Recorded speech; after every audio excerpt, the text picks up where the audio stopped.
E o Brasil, uma triste presença entre as exceções. Apontado como devedor difícil, de chapéu na mão, mendigando apoio. Falava-se em matar, em fuzilar, em destruir. A união de pelegos e comunistas afiava suas armas. E tudo indicava que nos próximos dias, ou nas próximas horas, brasileiros se lançariam contra brasileiros. No norte, no nordeste, no sul, nas cidades, no campo, em toda parte.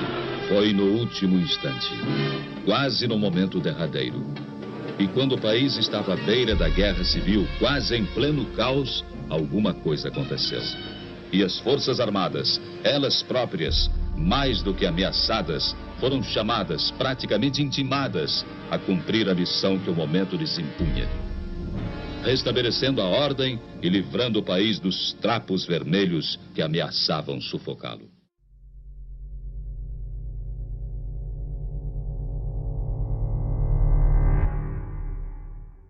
O golpe viria, o golpe de esquerda viria. Temos que reagir, temos que derrubar o governo e deflagrou, né, a rebelião militar. As tropas de Minas Gerais saíram, foram em direção à presidência para derrubar o governo. Começou um clima de tensão no país inteiro. Na Guanabara, Castelo Branco liga para o Lacerda. Castelo Branco era um militar legalista até pouco tempo antes da situação se degringolar. Ele percebeu que não ia ter outra saída, ele liga para o Lacerda e fala: olha, você é um homem importante para o país, você é o líder civil mais importante do país, você precisa sair daí porque você corre perigo, pode haver uma invasão, o Almirante Aragão, havia boatos que o Almirante Aragão iria invadir o Palácio Guanabara, você precisa sair daí agora, nós cuidamos da sua vida, protegemos a sua vida. O Lacerda diz: se o Brigadeiro Eduardo Gomes estivesse aqui, ele faria isso? Não faria, então eu vou ficar e vou defender o meu palácio, meu governo e meu estado. Lacerda vai, se arma, aí tem aquele famoso discurso no rádio: Almirante Aragão, assassino, covarde, monstruoso, venha que eu te mato com o meu revólver. Eu te mato com o meu revólver, canalha, bandido, traidor, a sua hora chegou, foge enquanto é tempo, garanta a impunidade, bandido, matador e mandante, inocentes soldados, para matar outros soldados, para esconder sua desonradez, canalha. Então o Jango, que estava nesse momento no Rio de Janeiro, né, quando as forças comandadas aí pelo general Olímpio Mourão Filho vão se aproximando do Rio, ele vai para Brasília, depois ele vai para Porto Alegre. Em Porto Alegre ele tem um encontro com o Brizola, e o Brizola teria convidado para fazer uma tentativa de enfrentamento, né? Ele já tinha faz tempo, como eu já tinha dito, o Terceiro Exército junto com ele, e ele ficou com medo, né? Na verdade, ele tinha a minoria do exército, ia ter realmente um derramamento de sangue e possivelmente o dele. Ia ser uma guerra civil, provavelmente, creio eu, ele ia perder, mas seria um derramamento de sangue lamentável na história brasileira. Então, assim, a sociedade estava toda pronta para o pior, né? E os militares tinham a percepção disso, né? De que assim, o país estava a um passo de entrar numa guerra civil. Então é nesse momento que os militares entram. Que a Revolução de 64 foi feita para deter a nossa caminhada para Havana e para Caracas. Atenção! O senhor presidente da República deixou a sede do governo. Deixou a nação acéfala.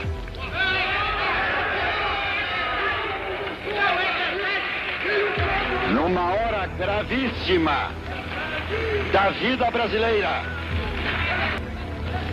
abandonou o governo. E esta comunicação faço ao Congresso Nacional. Esta cefalia configura a necessidade do Congresso Nacional como poder civil imediatamente tomar a atitude que lhe cabe nos termos da Constituição brasileira.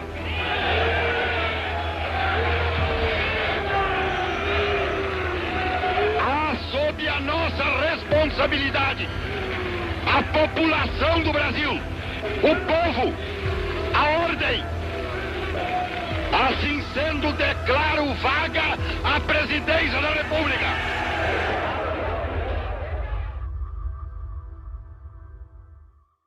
Só que tem um detalhe, Auro de Moura Andrade declarou a vacância do cargo baseado num artigo da Constituição de 46 que dizia que o presidente da República, ausente do país, sem comunicado oficial à sede do governo, né, se ausenta, e aí o presidente do Congresso pode declarar que o presidente está impedido. O chefe da Casa Civil mandou uma carta para o Congresso dizendo que o presidente estava em Porto Alegre, que estava no exercício das suas funções. Foi lida e não foi acolhida a comunicação de que o país ainda tinha um presidente da República em território nacional. Olha só a situação que eles criaram. Ele estava dentro do território nacional. Estava em viagem, mas estava dentro do território nacional. Viajou do Rio para Brasília e do Brasil para Porto Alegre. Durante o voo de Brasília para Porto Alegre, ele foi exonerado do cargo. Então, do ponto de vista técnico, houve um golpe parlamentar ali dentro daquela sessão, que a Constituição não pregava aquilo. Foi a solução que as forças políticas encontraram naquele momento para equacionar o problema. É muito fácil a gente julgar as coisas do ponto de vista de hoje, mas tecnicamente houve um golpe no 1º de abril, quando o Auro de Moura Andrade decreta a vacância do cargo. O movimento 64 não foi um movimento militar. Ele começa como um movimento civil.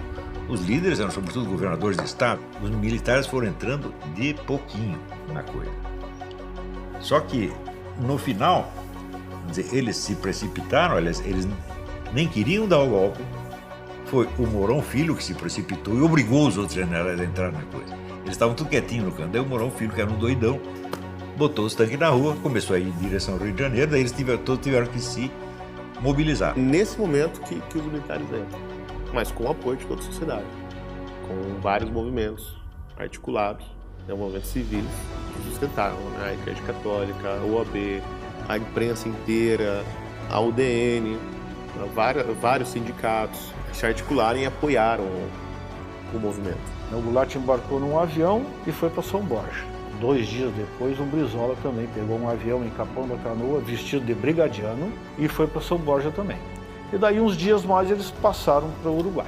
Não houve a menor reação, porque a Revolução já se consolidou naquelas 24 horas. O Brizola era deputado federal. Por que ele não voltou para Brasília? Ele tinha imunidade parlamentar. E o Goulart? Por que ele não pegou um avião e não foi para Brasília? E chegou lá e disse, olha, eu estou aqui, ó.